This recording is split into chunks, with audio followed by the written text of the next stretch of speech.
मैले पहिले पनि भनेको थिएँ र मेरो मिसन पनि थियो र पुरा पनि गर्नुपर्छ।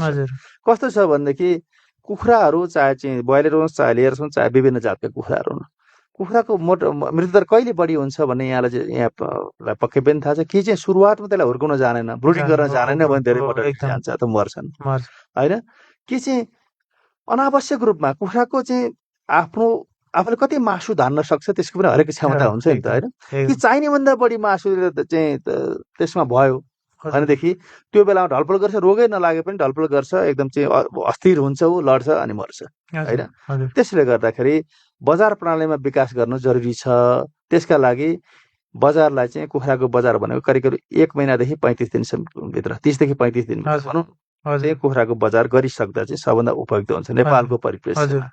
किन भन्नुहुन्छ भने मलाई एक त हेर्नुहोस् चल्ला अहिले ह्याचेरीहरू छन्, चल्ला त जति बिक्री हुन्छ हेर्नुहोस् कसैलाई घाटा छैन। चल्ला जति बिक्री हुन्छ अहिले पनि बिक्री भएको छ, त्यो भयो भने झन् बढी चल्ला चाहिँ जानी भयो ह्याचेरीलाई समस्या भएन। समस्या भयो हेर्नु ह्याचेरी उद्योगलाई हेर्नुहोस्, दाना उद्योगलाई हजुर हेर्नुहुन्छ भने दाना चल्लाले जति खाएको भने कुखुरा जति त्यही जाने, त्यहाँ पनि समस्या भएन। किसानलाई हेर्नुहुन्छ भने मैले भनिहालेँ तपाईँलाई के ब्रुडिङ गर्न जानेन भने कुखुरा मर्छ, के चाहिँ ठुला चाहिँ अनावश्यक रूपमा चाहिँ वेट गेन गर्यो भने मर्छ होइन। र कुखुराको सामान्यतया चाहिँ अलिक ठुला पनि हुन्छन्, सामान्यतया चाहिँ 1.5 देखि 2 किलोको ब्रोइलर चाहिँ निकै उपयुक्त मानिन्छ। चाहे खानको लागि पनि मानिन्छ, बजारको लागि पनि त्यो उपयुक्त हुन्छ। र त्यो बेलासम्म कुखुराको यसो हेर्नुहुन्छ भने तपाईँले करिब करिब चाहिँ 1.5-2 किलो हुँदासम्म मोटालिटी असाध्यै कम गएको हुन्छ। किसानको चाहिँ म धेरै ठाउँमा पहिले त म एकदम धेरै किसान कहाँ पुगेको थिएँ, जब 2.5 किलो 3 किलो मान्छे अलि अलि भनौँ न, यो वास्तवमा कुनै चाहिँ राम्रो परिपाटी पनि होइन, यो विकास भयो होइन। ठुलो कुखुरा बिक्री गर्ने भने अनावश्यक ठुलो पार्दा पार्दै ठुलो कुखुरा मर्दाखेरि निकै ठुलो क्षति हुन्छ त। चल्ला गयो, त्यो ठुलो कुखुरा गयो, त्यसले खाएको सर्वस्व सबै गयो, जिरो हो नि त, केही छैन नि त। त्यसले गर्दाखेरि अनावश्यक रूपमा ठुलो कुखुरा पाल्नु हुँदैन र कुखुरालाई 1.5 देखि 2 किलोमा बजारीकरण गर्नुपर्छ। यसले गर्दा किसानको हकमा होइन, विशेष गरी चाहिँ ब्रोइलर किसानको हकमा चाहिँ यो एकदमै जानुपर्ने छ। किनभने ब्रोइलर किसानमा मैले के देखेँ भन्दाखेरि यहाँलाई मैले भन्नुपर्ने हुन्छ, हिजो लियर्स थोरै पाल्नेहरू चाहिँ 4-5 हजार हुने आज 50,000 1 लाख 2 लाख पाल्न थाल्नुभयो होइन त।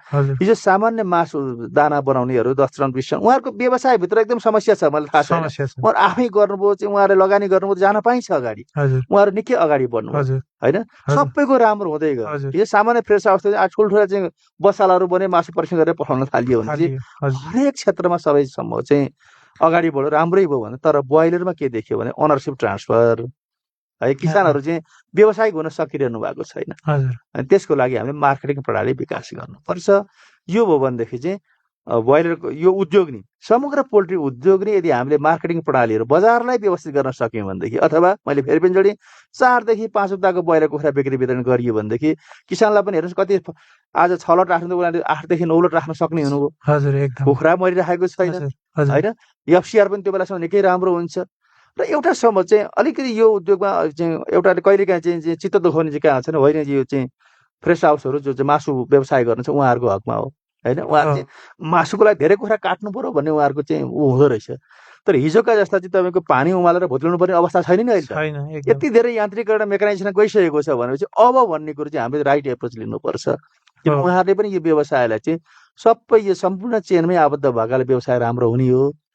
त्यसैले गर्दा म पुनः दोहोऱ्याउँछु, यदि बजार प्रणालीलाई हामीले चाहिँ एकदम चाहिँ सुव्यवस्थित गर्न सकेको अवस्थामा चाहिँ सकेको अवस्था हामीले अब ढिला भइसक्यो एकदम तत्कालै हामीले गर्नुपर्ने हुन्छ। म त यहाँकै कार्यक्रम मार्फत चाहिँ तमाम यो सेक्टरमा आबद्ध हुनुभएका चाहिँ तमाम उद्योगी व्यवसायहरूसँग चाहिँ नेपालको मार्केटिङ प्रणाली कुखुराको विशेष ब्रोइलर कुखुराको मार्केटिङ प्रणालीलाई व्यवस्थित गर्न ढिला भइसक्यो।